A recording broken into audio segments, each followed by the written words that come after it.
어젯밤부터 서울과 인천 등 수도권 곳곳에서 첫눈이 관측된 가운데 내일까지 많은 눈이 예측돼 대설주의보까지 발효돼 있습니다. 본격적인 출근 시간을 앞두고 도심 교통 혼잡도 우려됩니다. 한상옥 기자 기상 상황 전해주시죠. 네, 밤사이 수도권 곳곳에서 첫눈이 관측된 가운데 서울과 인천, 경기, 강원 내륙과 산지, 경북 북동 산지에 대설주의보가 내려졌습니다. 대설주의보는 24시간 동안 눈이 5cm 이상 쌓일 것으로 예측될 때 내려집니다. 이 지역들에서는 시간당 2에서 5cm의 강한 눈이 내리는 곳이 있고 전북 동부와 충남 내륙에는 시간당 1cm 안팎의 눈이 내리고 있습니다. 지금까지 서울 강북구에 12.7cm, 성북구에 12.2cm, 강원도 평창 대화에 11cm, 홍천 시동에 6.4cm의 눈이 내렸습니다. 기상청은 어젯밤 11시 이후 서울과 경기 지역에 비가 눈으로 바뀌어 내리며 수도권 곳곳에서 첫눈이 관측됐다고 밝혔습니다.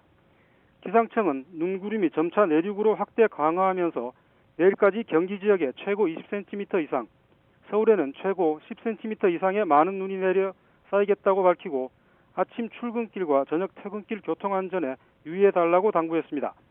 특히 최고 30cm 이상의 가장 많은 눈이 예측되는 강원도에도 영동에 이어 영서 지역으로 대설특보가 점차 확대 발령되고 있어 각별한 주의가 필요합니다. 지금까지 사회부에서 YTN 한상옥입니다. 서울시는 어제 오후 6시부터 자치구와 유관기관과 함께 제설 비상근무 1단계에 돌입했다고 밝혔습니다. 서울시는 강설 징후를 미리 파악해 시내 곳곳에 제설자를 살포하고 인력과 제설 장비를 동원해 폭설에 대비하고 있다고 설명했습니다. 서울시 관계자는 눈이 내린 상태에서 기온이 떨어지면 도로 결빙 구간이 생길 수 있는 만큼 자가용 운행은 가능하면 자제하고 대중교통을 이용해달라고 당부했습니다. 윤석열 대통령이 김건희 여사와 관련한 세 번째 특검법에 제2요구권, 즉 거부권을 행사했습니다. 앞서 제2요구를 건의한 정부는 이번 특검법도 야당이 특검 후보를 마음대로 휘두를 수 있는 법안이라고 지적했습니다. 조용성 기자입니다. 윤석열 대통령이 김건희 여사 특검법에 대한 제2요구권을 행사했습니다. 야권이 단독 처리한 김 여사 특검법에 대한 세 번째 거부권 행사이자 취임 이후 25번째 법률안 제2요구입니다. 앞서 윤 대통령은 기자회견에서 야권이 대통령과 여당이 반대하는 특검을 임명하라는 건 헌법에 반하는 발상이라고 지적했습니다. 대통령과 여당이 반대하는 그 특검을 임명한다는 자체가 저게 법률로는 뭐든지 된다는 것이기 때문에 이 자체가 이제 기본적으로 헌법에 반하는 발상이고요. 이번에 거부권이 행사된 김 여사 특검법은 야당이 지난 14일 국회 본회의에서 단독 처리한 법안입니다. 기존 법안과 달리 수사 범위를 도이치모터스 주가 조작 의혹과 명태균 씨 관련 의혹으로 줄이고 특검 후보자 추천권을 대법원장에 부여했는데 국회가 재추천을 요구할 수 있는 조항이 포함됐습니다. 이에 한덕수 국무총리는 국무회의에서 야당이 위헌성이 조금도 해소되지 않은 특검 법안을 또다시 일방적으로 처리한 것에 유감이라며 특히 대법원장이 추천한 후보자가 부적합하다고 판단하면 야당이 무제한으로 비토권을 행사할 수 있게 됐다고 지적했습니다. 제3자 추천의 형식적 외관만 갖추었을 뿐 실질적으로는 야당이 특별검사 후보자 추천을 좌지우지할 수 있도록 정하고 있습니다. 야당 주도로 국회를 통과한 김 여사 관련 세 번째 특검법은 다시 국회로 돌아갔습니다. 대통령실은 최근 여당 의원들과 잇따라 회동해 재표결을 염두에 둔 것 아니냐는 해석도 나오고 있습니다. YTN 조용성입니다. 여야는 윤석열 대통령의 세 번째 제2요구로 국회로 되돌아온 김건희 여사 특검법을 정기국회 마지막 날인 다음 달 10일 본회의에서 표결에 붙이기로 했습니다. 국민의힘 추경호, 더불어민주당 박찬대 원내대표는 우원식 국회의장 주재로 회동한 뒤 기자들과 만나 12월 2일과 4일, 10일에 본회의를 열기로 합의했다며 이같이 밝혔습니다. 국민의힘은 민주당 이재명 대표의 위증교사 혐의 1심 무죄 선고에 재판부 판단을 존중한다면서도 아직 판결이 확정된 건 아니라고 강조했습니다. 결국 2심에선 유죄로 결과가 뒤집힐 거라며 이 대표 사법 리스크를 향한 공세 고삐를 놓지 않았습니다. 손효정 기자입니다. 이재명 대표 위증교사 혐의 1심 선고에 실망감을 드러냈던 한동훈 대표. 판결 내용에 공감하지 못하는 내용이 많지만 그럼에도 사법부 판단을 존중하겠다며 2, 3심에선 다른 판단이 나올 거라고 목소리를 높였습니다. 사법제도는 시스템입니다. 과정에서 또 우리 대한민국 사법 시스템 안에서 바로 잡아질 가능성이 높다라고 생각합니다만. 당내에선 2심은 유죄라며 민주당의 기쁨은 덧없는 것이라는 주장과 함께 위증교사의 고의가 없단 재판부 판단에 잇따라 의구심도 제기됐습니다. 선고 직후 공존하는 정치를 바란다는 이 대표의 발언을 겨냥해 장외 집회와 마구잡이식 탄핵 추진부터 그만두란 날선 반응도 나왔습니다. 민주당은 지금이라도 탄핵 소추를 철회하는 것이 보복의 정치에서 공존의 정치로 넘어가는 첫걸음이 될 것입니다.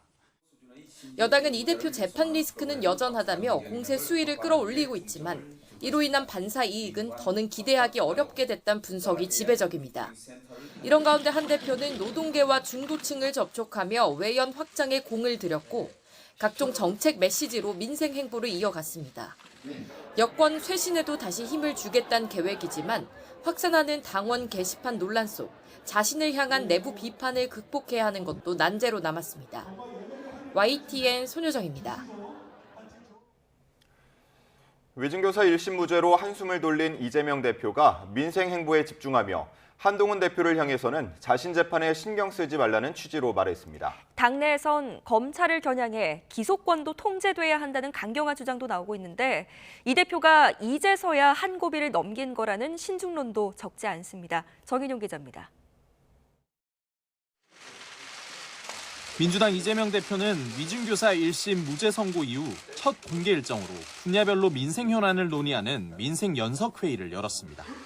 사법 리스크와 다시 거리를 두며 이른바 먹사니즘 행보를 이어간 건데 이번 판결에 실망감을 드러낸 한동훈 대표를 향한 뼈있는 말도 빼놓지 않았습니다. 한동훈 대표님은 재판보다는 민생에 좀 신경 쓰시는 게 좋겠습니다.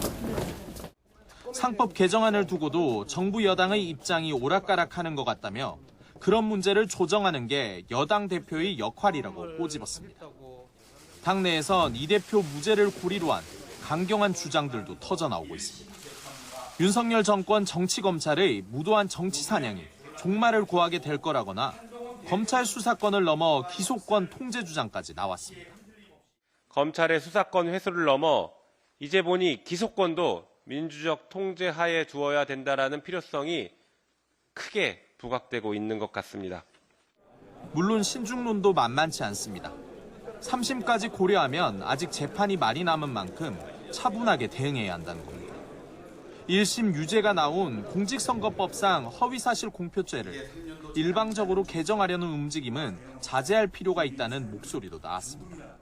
법 개정의 필요성 충분히 있는데 지금 이런 상황에서 이걸 뭐 강하게 일방적으로 추진하는 것은 저는 안 된다고 보고 있고요. 선거법은 선거의 룰을 정하는 거기 때문에 여야가 합의를 해야 됩니다.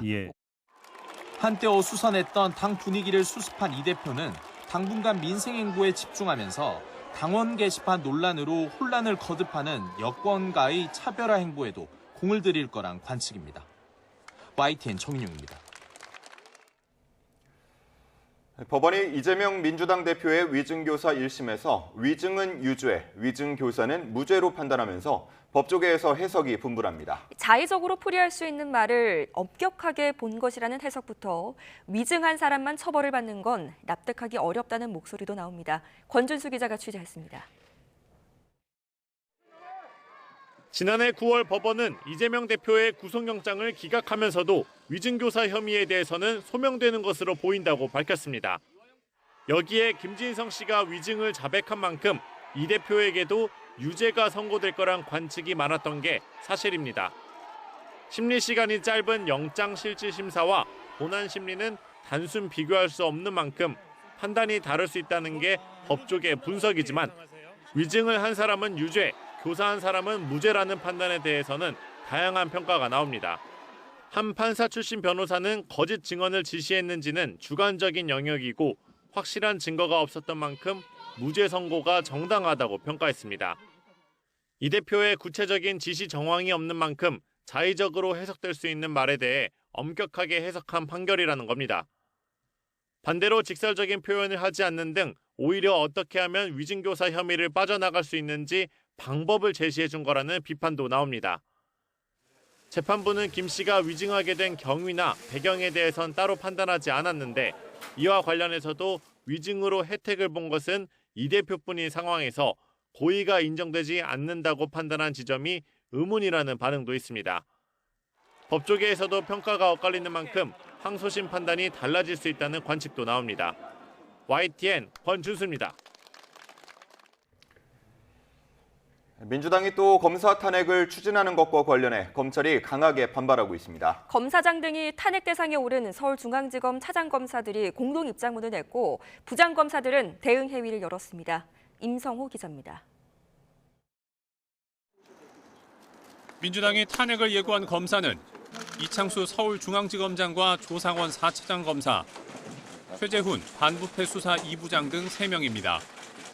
이들이 도이치모터스 주가 조작 의혹과 관련해 지난달 김건희 여사를 불기소 처분해 직무를 유기했다는 것이 이유입니다. 국회가 탄핵안 표결을 위한 의사일정까지 합의하면서 서울중앙지검 검사들이 반발하고 나섰습니다. 중앙지검 지휘부인 박승환 1차장 검사와 공봉숙 2차장 검사, 이성식 3차장 검사는 검찰 내부망에 공동 입장문을 냈습니다. 수사 결과를 이유로 검사들을 탄핵하겠다는 것은 행정권의 본질적 내용을 침해하는 것으로 위헌적이라는 겁니다. 또 헌법재판소에서 기각이 예상되는데도 직무정지를 위해 탄핵을 수단으로 삼는 것은 권한 남용이라면서 반드시 중단돼야 한다고 지적했습니다. 부장검사 30여 명도 상황을 묵과할 수 없다며 회의를 열고 대응 방안을 논의했는데 차장단에 이어 부장단 명의로도 입장문을 발표하는 방안을 검토하고 있습니다. 탄핵안이 통과되면 헌법재판소의 심리 결과가 나올 때까지 이창수 지검장 등의 직무는 즉시 정지됩니다. YTN 임성호입니다.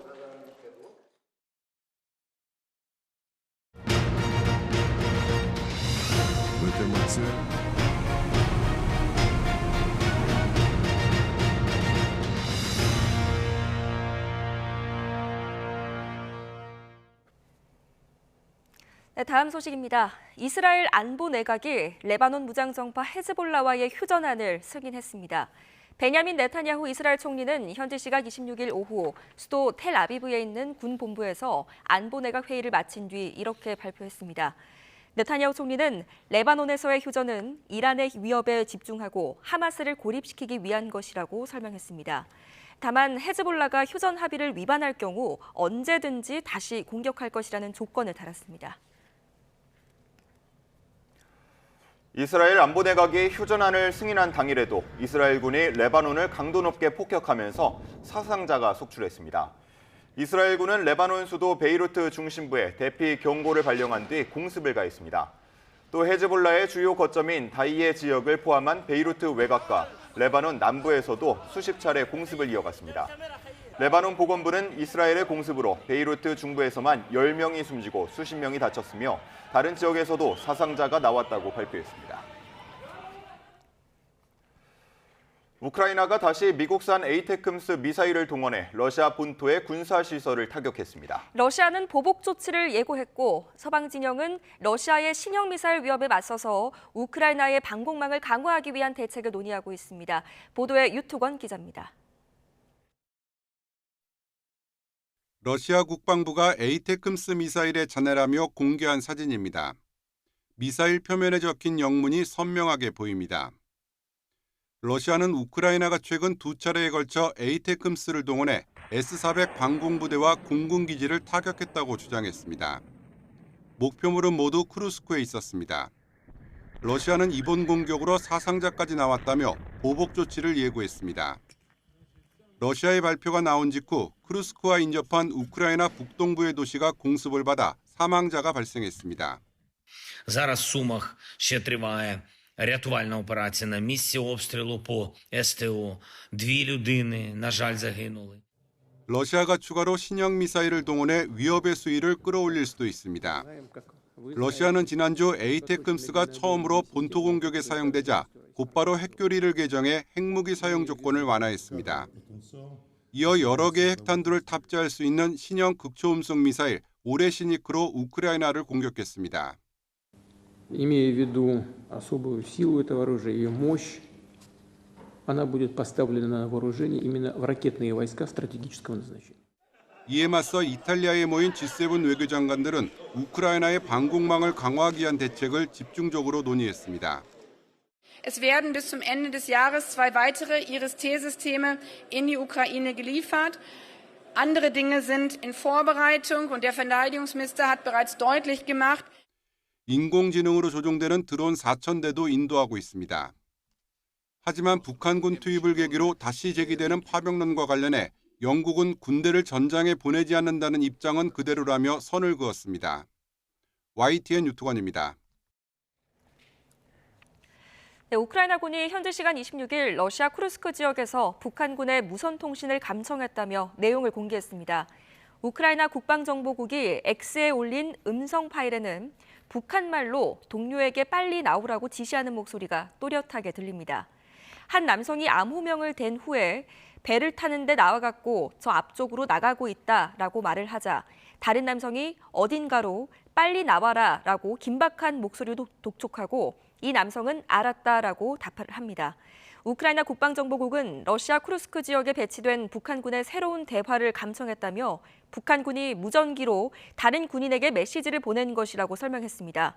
다만 국방정보국은 이 대화 내용이 언제 감청된 것인지는 밝히지 않았습니다.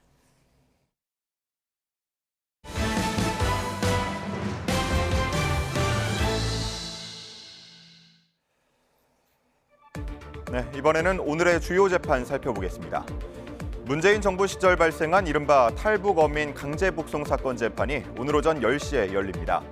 정의용 전 국가안보실장과 서훈 전 국정원장 등은 2019년 11월 동료 선원 16명을 살해한 뒤 귀순 의사를 밝힌 탈북 어민 2명을 강제로 북한에 돌려보내도록 지시한 혐의로 재판에 넘겨졌습니다.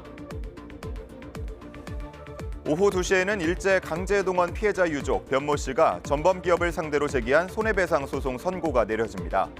최근 다른 여러 유족의 소송에서는 일제 강제 동원에 따른 손해를 배상해야 한다는 법원의 판단이 이어지고 있습니다. 백현동 민간업자로부터 수사 무마 명목으로 금품을 받았다는 의혹을 받는 임정혁 전 고검장의 항소심 첫 공판도 오후 3시 40분에 있습니다. 지난 8월 임 전 고검장은 1심에서 징역 2년에 집행유예 3년을 선고받았습니다. 해외로 파견된 한국수력 원자력 직원들이 현지 화폐로 받은 수당이 통상임금에 해당하는지에 대한 2심 판결도 있습니다.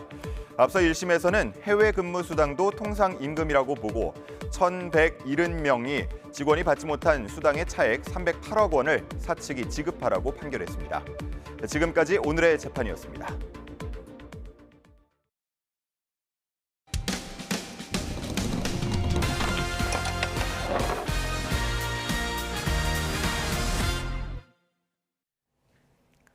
노년층을 중심으로 공원에서 골프를 치는 파크 골프가 큰 인기를 끌고 있는데요. 그런데 일부 동호회가 공공파크 골프장에서 주인 행세를 하며 잡음을 내고 있습니다. 제보는 Y 김민성 기자가 취재했습니다. 전북 완주군에 있는 상관파크 골프장은 지난 2013년 18홀 규모로 조성됐습니다. 무료 공공시설이지만 어째선지 클럽 회원과 비회원을 구별짓는 문구나 이용 규칙이 여기저기 나붙어 있습니다. 이렇듯 이 공공시설을 사실상 점령한 건 회원수 800명 규모의 한 동호인 클럽. 시설 이용 방법을 문의하자 유료 회원제라며 비회원 자격으로 칠 거면 돈을 내라고 요구합니다. 하루 입장료 얼마예요? 저희는 지금 현재 입장료라기보다는 비회원들 오시면 요즘 2,000원씩 내고 치셨는데 직접 가보니 성금함, 그러니까 요금 수납함을 두고 사실상 영업을 하고 있습니다. 요즘은 가을철 잔디 보호를 핑계로 아예 외부인 이용을 막았습니다. 이른바 비회원들, 일반 시민은 물론이고 전북자치도 대표로 선발됐다는 장애인 골프 선수들마저 시설에서 쫓겨나는 처지. 그게 자기네 구장이라고 주장을 하는 거예요. 그러니까 일부 회장들 임원들이 선출해가지고 그분들이 관리를 하고 있고. 심지어 올해 초 클럽 측은 파크 골프장과 인접한 환경부와 국토부가 관리하는 나라 땅까지 무단 점유해 9홀을 더 만들었습니다. 여기서부터는 이곳 파크 골프장의 세 번째 코스입니다. 국유지에 임의로 조성한, 쉽게 이야기하면 지도에도 없는 불법 시설인 겁니다. 공공시설을 사유화한 위법성 짙은 행태인데 클럽 관계자들은 그저 시설 관리 차원이라고 주장합니다. 여름에는 뭐 거의 일주일에 한 번씩 깎는데 저희 회비 받은 걸로 전부 그걸로 해서 사서 깎고 하고 다 해요. 논란이 되자 해당 지자체는 조만간 부당 행위를 제지하기로 했습니다. 그 사람들이 하고 있는 행위들이 그 위법사항이 있는지를 인지를 사전에 시켜주고 저희가 연말까지 해서 그런 부분들을 다 처리를 하도록 청구를 할 예정입니다. 비슷한 문제로 공공파크 골프장을 아예 유료화하는 지자체들도 늘어가는 상황. 인기 생활 스포츠로 자리매김하는 흐름 속 일부 비뚤어진 주인의식 때문에 파크 골프계의 잡음이 더 두드러져 보이는 모양새입니다. YTN 김민성입니다. 운행 중인 시내버스 기사를 폭행한 50대 승객이 경찰에 입건됐습니다. 피우고 있던 담배를 끄라고 했다는 게 이유였는데 주먹을 휘두른 것도 모자라 버스 기사를 향해 방뇨까지 했습니다. 사건 사고 소식 이종원 기자입니다. 늦은 밤 도로를 달리는 시내버스 안입니다. 맨 뒷자리 남성이 주머니에서 뭔가를 꺼내더니 입에 뭅니다. 담배를 피운 건데 곧바로 버스를 정차한 기사가 남성에게 다가가 꺼달라고 요구합니다. 하지만 이 남성 잠시 후 담배를 다시 꺼내 물었고 기사는 결국 112에 신고했습니다. 그러자 운전석으로 다가와 행패가 시작됩니다. 바지를 내려 기사를 향해 소변을 보더니 저항하는 기사 얼굴을 향해 주먹까지 날립니다. 경찰은 가해자인 50대 남성 A씨를 특정범죄 가중처벌법상 운전자 폭행과 공연 음란 혐의로 입건하고 추가 조사를 거쳐 구속영장 신청 여부를 결정할 방침입니다. 대형 화물차 운전석 쪽에서 시뻘건 불길과 연기가 솟아오릅니다. 어제 저녁 8시쯤 전북 전주에 있는 건설업체 차고지에 주차돼 있던 25톤짜리 화물차에서 불이 났습니다. 불은 20여 분 만에 꺼졌지만 차량 앞부분이 모두 타면서 소방추산 4,620만 원의 재산 피해가 났습니다. 어제 오후 5시 반쯤엔 경기 김포에 있는 차량 장비 제조 공장에서 불이 났습니다. 다친 사람은 없었지만 한때 소방서 인력을 모두 동원하는 대응 1단계가 발령됐고 40여 분 만에 불길이 잡혔습니다. 소방은 자세한 화재 원인과 피해 규모를 조사하고 있습니다. YTN 이종원입니다.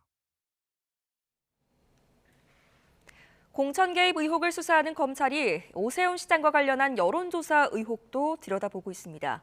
명태균 씨 측은 구속영장 집행이 적합한지를 심사하는 구속 적부 심사를 법원에 청구했습니다. 이명준 기자입니다. 검찰은 공천 개입 의혹의 핵심 인물인 명태균 씨와 강혜경 씨를 이틀 연속 불러 조사했습니다. 검찰은 강 씨를 상대로 미래항공연구소의 여론조사 관련 의혹을 살펴보고 있습니다.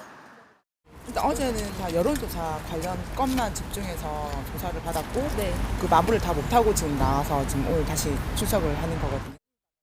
강 씨는 이틀 동안 조사에서 여론조사를 하게 된 배경 등을 설명한 것으로 전해졌습니다. 강 씨는 오세훈 시장 측에 직접 의뢰는 없었지만 보고서가 전달된 것으로 알고 있다고 밝힌 바 있습니다. 이와 관련해 지상욱 여의도 연구원장과 강 씨의 통화 녹취가 공개돼 여론조사를 실제로 시킨 건 누구인지 또 왜 무상으로 해줬는지 등 의문이 큰 상황입니다. 검찰은 안동 지역 재력가 채용 청탁 의혹도 확인하고 있습니다. 의혹의 당사자인 대통령실 행정요원을 소환해 조사를 벌였습니다. 이런 가운데 명 씨 측은 구속적부 심사를 법원에 청구했습니다. 명 씨의 구속영장 집행이 적합한지를 판단해달라는 겁니다. 범죄 성립 여부에 다툼이 많다. 이렇게 판단이 된다면 아마 구속적부심 결과는 명태균 씨에게 이익되는 방향으로 나오지 않겠나 판단을 하고 또 명 씨의 석방이 어렵다면 보증금 납입을 조건으로 석방해달라며 보석도 신청했습니다. 명태균 씨의 구속적부 심사는 오늘 오후 4시 창원지방법원에서 열립니다. 법원이 어떤 결정을 내릴지 주목됩니다. YTN 명준입니다. 지난 2021년 재보궐선거 당시 오세훈 서울시장의 여론조사 비용을 대납했다는 의혹을 받고 있는 사업가가 명태균 씨를 회유하려 한 정황이 담긴 통화녹음 내용이 공개됐습니다. 오 시장은 자신과는 무관한 일이라며 추측성 음해에는 법적 대응하겠다고 경고했습니다. 나혜인 기자입니다. 3년 전 서울시장 보궐선거를 앞두고 과거 오세훈 시장을 후원했던 사업가에게서 여론조사 비용을 받았다고 폭로한 강혜경 씨가 회유 의혹을 추가로 제기했습니다. 2달 전 사업가 김모 씨가 명태균 씨에게 거액을 주고 사건을 덮자는 취지의 말을 한 통화녹음 내용을 언론을 통해 공개한 겁니다. 통화 시점은 명 씨를 고리로 한 여론조작, 공천 개입 의혹이 불거진 직후입니다. 오세훈 측에서 해우 돈 주고 무능하다는 이야기는 그건 아닙니다. 보도가 났으니까 그건 맞습니다. 실질적인 거는 나중에 민주당은 곧장 국민의힘 정책연구소 여의도 연구원이 과거 명 씨 측의 여론조사를 의뢰했다는 의혹까지 싸잡아 전방위 공세에 나섰습니다. 오세훈 시장의 스폰서 김모 회장이 국민의힘까지 죽일 수 없지 않냐라고 말했다고 합니다. 침묵이 길어질수록 국민의힘이 살아남을 길은 사라질 것입니다. 국민의힘이 당 차원의 대응을 자제하는 가운데 오 시장은 강혜경 씨가 추측성 음해의 재료를 제공하고 있다며 강하게 반발했습니다. 자신은 명 씨에게 여론조사를 의뢰한 적도 받은 적도 없다며 법적 대응까지 시사했습니다. 그런 정도의 여론조사가 왜 저희한테 필요하죠? 그냥 매일 아침 뉴스 보면 나와 있는데 그걸 왜 비용을 주고 부탁할 일이 뭐가 있습니까? 여론조사 비용을 줬다는 사업가 김 씨는 수많은 후원자 가운데 한 명일 뿐이라며 자신을 돕겠다는 뜻으로 일을 벌였는진 몰라도 당시 선거 캠프와는 무관하다고 강조했습니다. 명 씨와는 3년 전 김영선 전 의원이 소개해 2번 만난 게 전부라며 자신을 위한 미공표 여론조사를 했다면 누구에게 넘겼는지 이번 주말까지 밝히라고 요구했습니다. YTN 나혜인입니다.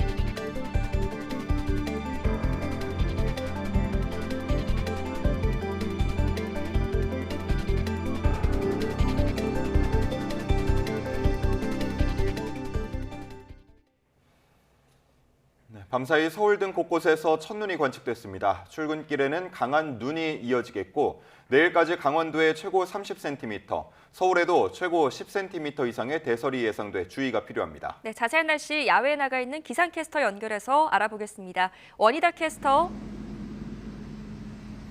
네, 서울 광화문에 나와 있습니다. 네, 곳곳에 첫눈이 관측됐는데요. 동시에 대설특보까지 내려졌다고요?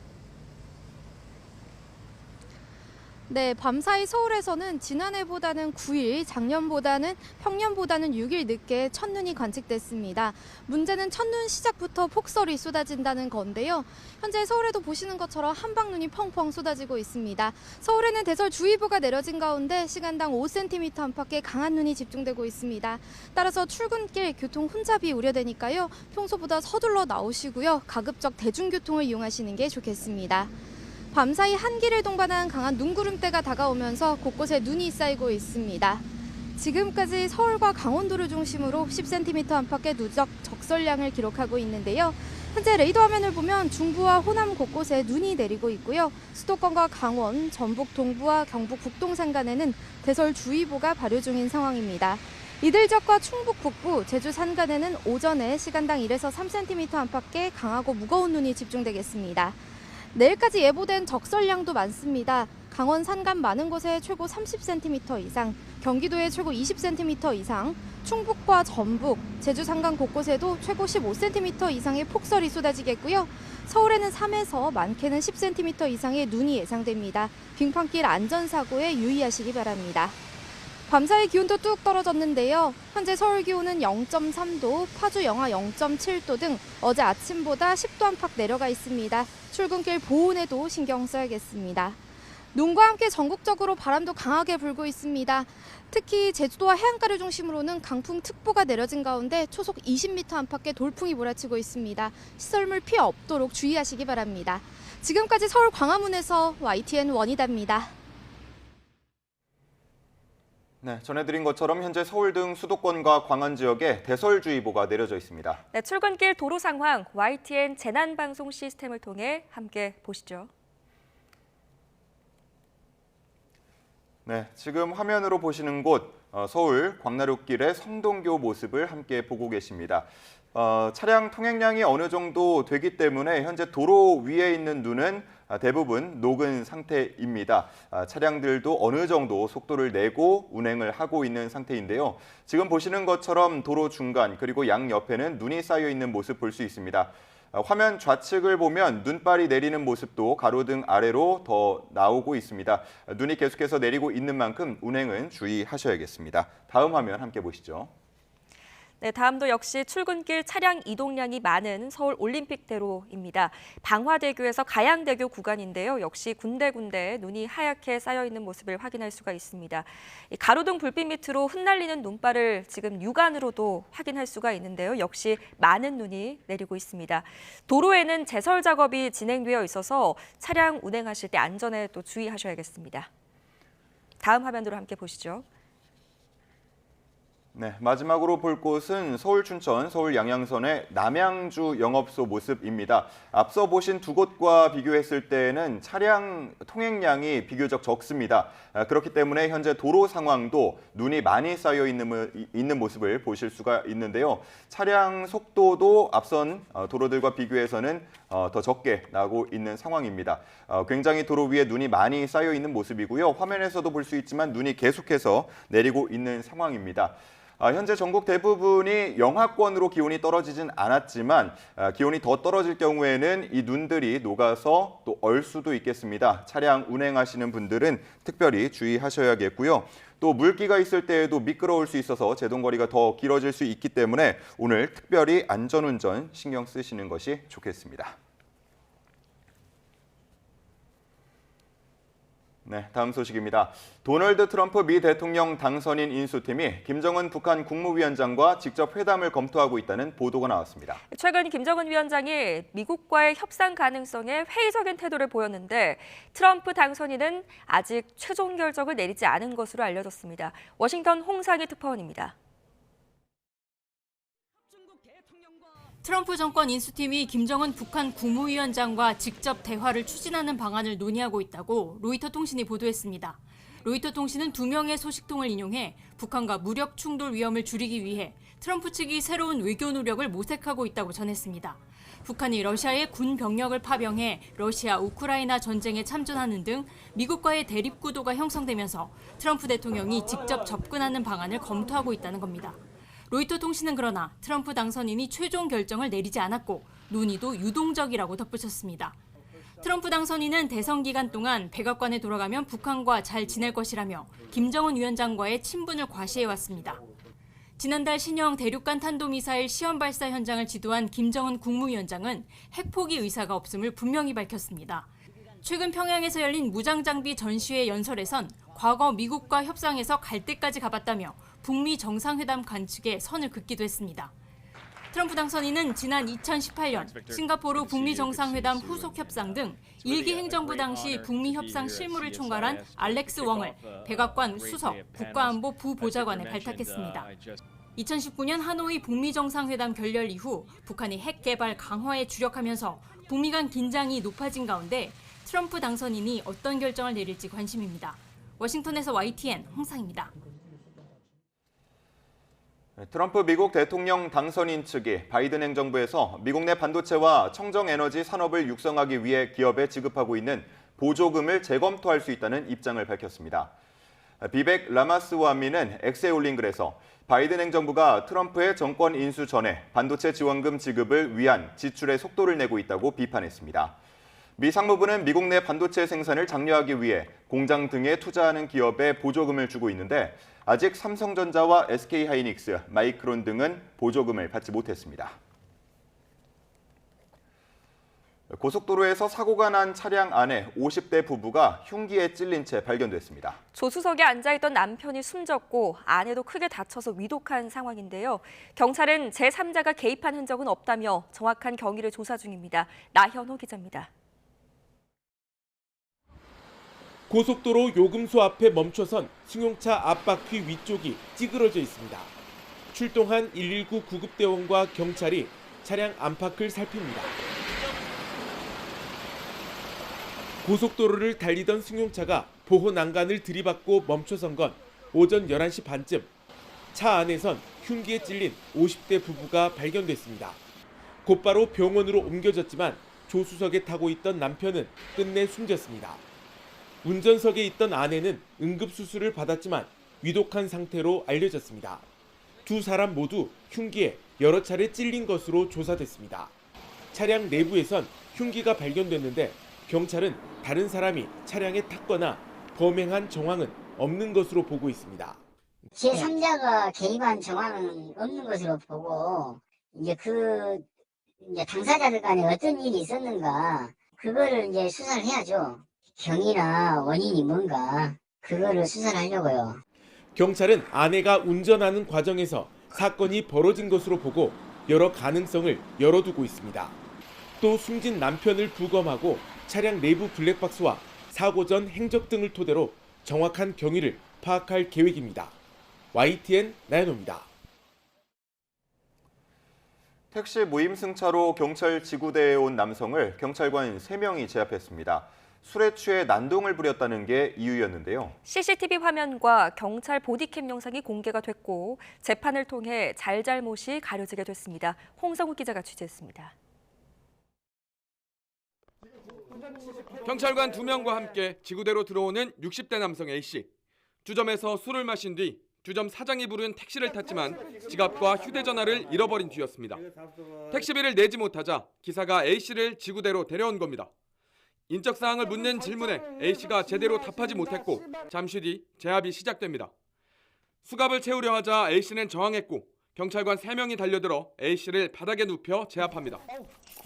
이 과정에서 A씨가 자신을 짓누른 경찰관의 다리를 물었고 곧이어 경찰관이 A씨의 후두부를 2차례 칩니다. 수갑을 채운 뒤에도 경찰의 제압은 계속됐습니다. 경찰은 잠시 뒤 지구대를 찾아온 A씨 가족에게 A씨가 난동을 부려 적법한 공무집행을 한 것이라 설명했습니다. 하지만 CCTV를 확인한 A씨 가족은 난동을 부리거나 경찰관을 위협한 모습은 없다며 과잉진압이라고 주장했습니다. 난동을 부린 것도 없고 경찰관한테 존댓말을 쓰고 웃으면서 설명까지를 했는데 왜 굳이 이렇게까지 강압적으로 이렇게 체포를 했어야 됐나. 경찰은 CCTV 외에도 당시 상황이 담긴 보디캠이 있다며 정당한 제압이라고 강조했습니다. 이후 공개된 경찰 보디캠. 지구대에 도착한 뒤 택시비를 어떻게 지급할 것인지 경찰과 승강이를 벌이다 지구대 내부로 들어옵니다. 술에 취한 A씨가 인적사항을 제대로 답하지 못하는 상황. 이어 경찰이 무임승차를 무전취식이라고 잘못 알리자 A씨가 이를 따져 묻습니다. 지금 무전취식으로 되시기 때문에 그래요. 택시비 지급할 능력이 없이 타셨다고. 왜 저한테 무전취식이라래? 지구대로 들어온 뒤 3분여 만에 현행범 체포를 결정한 경찰. 본인은 신분을 안 밝히시고 도주하셨으면 왜 그래? 저 변호사 선임권하고 묵비권 있습니다. 관련 영상을 증거로 제출한 A씨 가족은 지구대 경찰관 3명이 직무를 남용했다며 독직 폭행으로 고소했습니다. 이에 대해 경찰은 A씨가 신원 확인 절차를 거부해 절차대로 체포했을 뿐이라며 경찰관을 상대로 물리력을 행사한 A씨에게 공무집행 방해와 상해 혐의를 적용했습니다. 나중에 재판에서 결정이 나겠죠. 그분들 얘기하시는 게. 저도 지금 잠도 제대로 못 자요. 술에 취해 택시비 7,300원을 당장 내지 못해 시작된 사건. 공무집행 방해와 독직 폭행 사건으로 번지며 앞으로 있을 재판을 통해 잘잘못을 가리게 됐습니다. YTN 홍석입니다. 휴대전화에 주민등록증을 저장해 편리하게 사용할 수 있는 모바일 주민등록증이 다음 달에 도입됩니다. 행정안전부는 모바일 주민등록증 발급 절차와 보안 대책 등 세부 사항이 담긴 주민등록법 시행령 개정안이 국무회의에서 의결됐다고 밝혔습니다.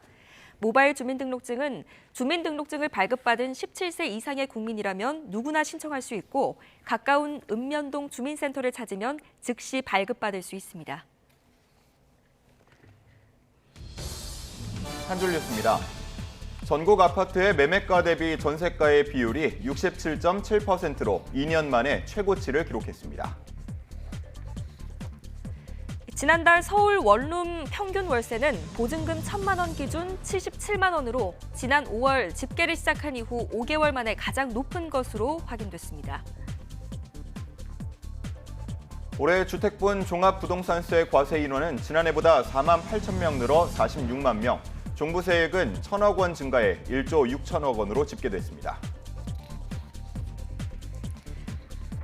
통계청이 발표한 2022년 국민 이전 개정에 따르면 우리 국민의 1인당 적자폭이 가장 큰 나이는 사교육비 지출이 많은 17살 때이고 43살에 노동소득이 가장 많았다가 61살에 다시 적자로 돌아서는 것으로 집계됐습니다.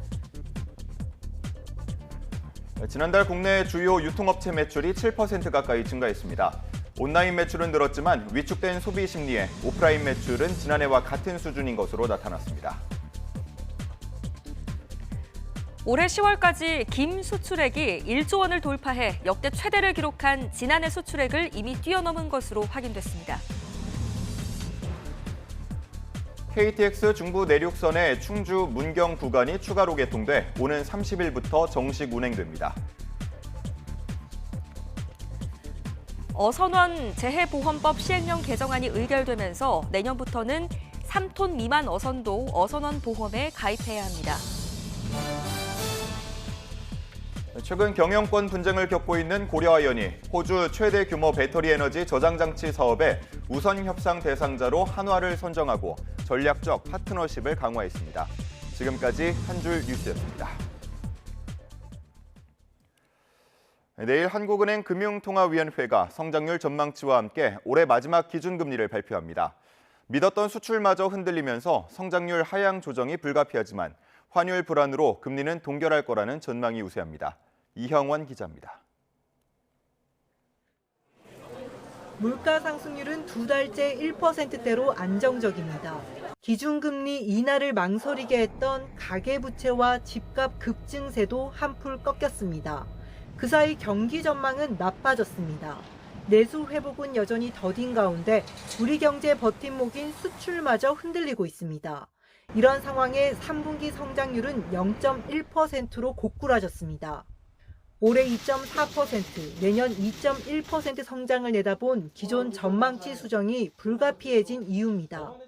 0.5에서 3, 4분기 0.1로 막 크게 떨어졌으니까 연율로는 제 생각에는 2.3이나 2.2 정도 떨어지지 않을 것이냐 4분기에 따라서 그렇게 생각하고 있고. 이렇게 국내 상황은 금리 인하를 재촉하고 있지만 대외 변수가 만만치 않습니다. 1,400원 안팎으로 오가는 원달러 환율 불안은 계속되고 있습니다. 여기에 최근 미국 연방준비제도가 금리 인하 속도 조절을 언급한 것도 한국은행의 부담입니다. 강달러 속에 한미 금리 차까지 커지면 해외로 자금이 대거 유출될 수 있기 때문입니다. 내수 차원에서는 금리 낮추는 게 맞다라고 생각을 하는데 지금 외환 시장이 좀 빠르게 올라가고 있는 상황, 또 미국이 금리를 빠르게 안 내릴 거, 그러니까 예측보다는 빠르게 안 내릴 것 같다라는 이런 상황들이 겹치면서 동결할 가능성이 높다라고는. 이에 연 3.25% 동결 전망이 일단 우세하지만 내년 성장률 전망치가 1%대까지 떨어진다면 인하가 불가피할 거라는 분석이 지배적입니다. YTN 이영훈입니다.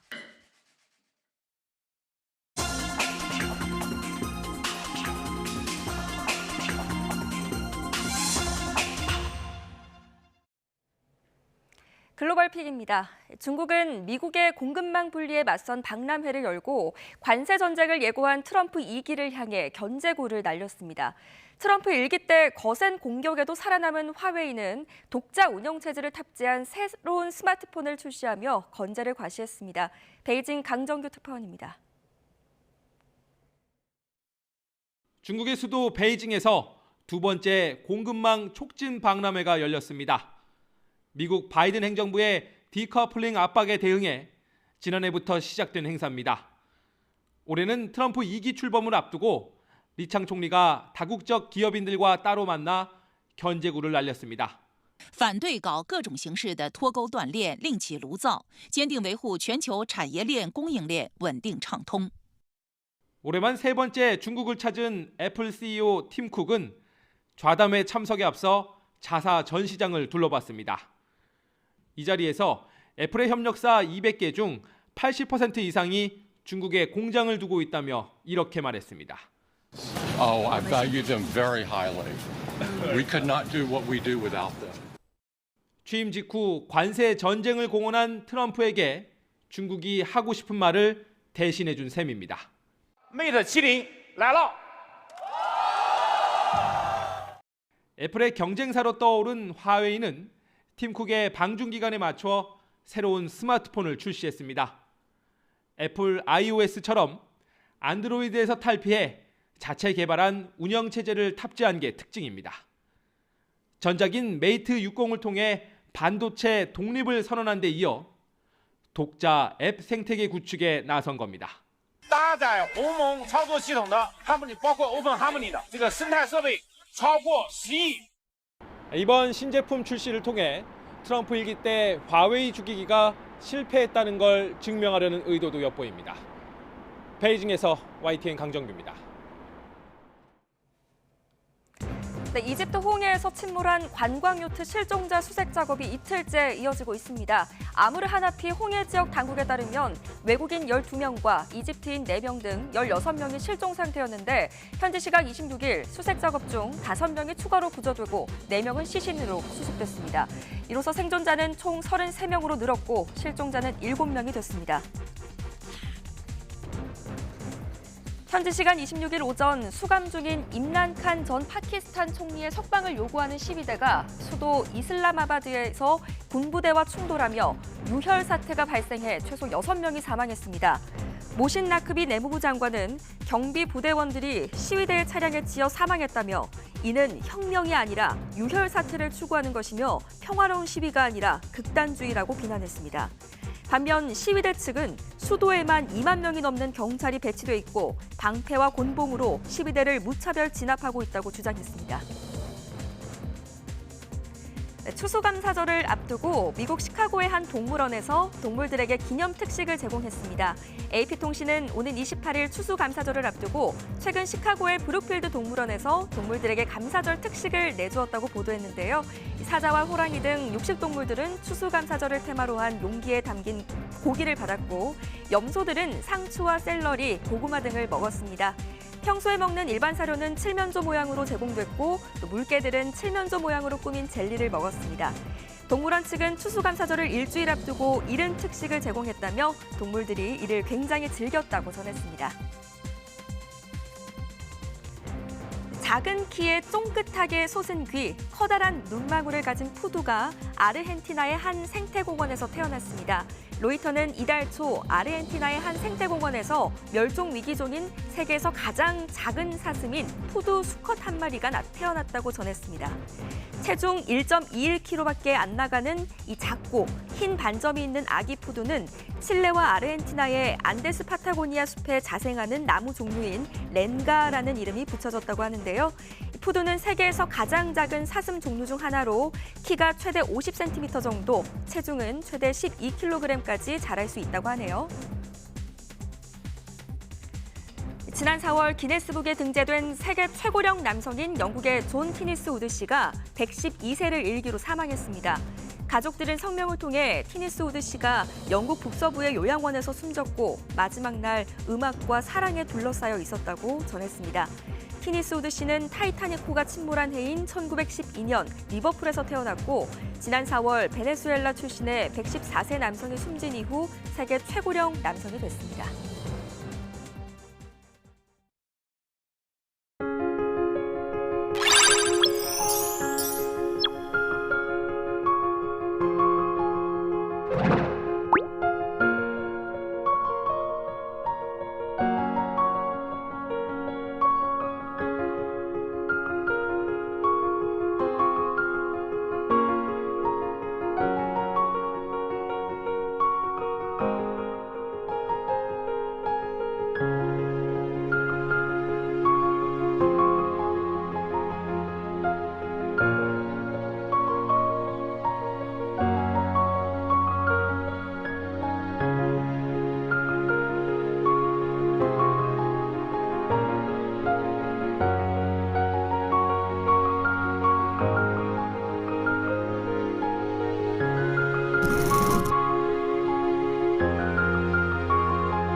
이상으로 뉴스타트 1부 마칩니다. 네, 계속해서 2부가 이어집니다. 잠시 후에 다시 찾아뵙겠습니다.